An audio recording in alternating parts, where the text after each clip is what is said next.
ఈ వీడియోలో మనం ఈజ్ అనే ప్రెజెంట్ బీ ఫామ్ను ఉపయోగించి నెగటివ్ ఇంటరోగేటివ్ సెంటెన్సెస్ ఎలా చెప్పాలనే దాని గురించి తెలుసుకుందాము.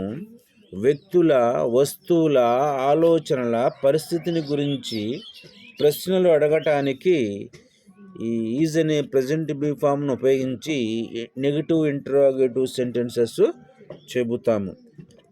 స్ట్రక్చర్ ఎలా ఉంటుందంటే present be form is plus not plus subject plus noun, ఈ విధంగా దీని యొక్క స్ట్రక్చర్ ఉంటుంది.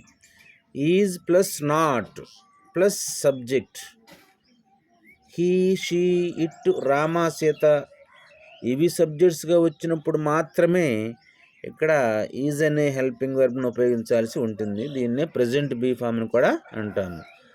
ప్లస్ నౌన్, నౌన్ అంటే నామవాచకం, పేర్లను తెలియజేసేది.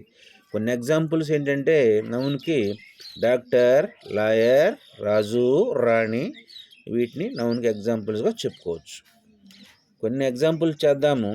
Is not he A doctor, అతను ఒక వైద్యుడు కాదా. Is not she A teacher, ఆమె ఉపాధ్యాయురాలు కాదా.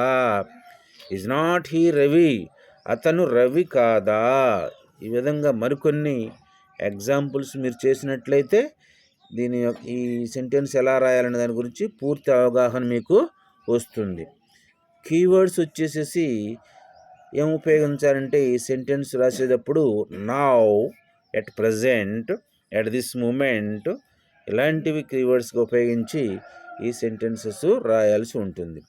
దీని యొక్క స్ట్రక్చర్, దీన్నే ఫార్ములా అని కూడా అంటారు. మరొకసారి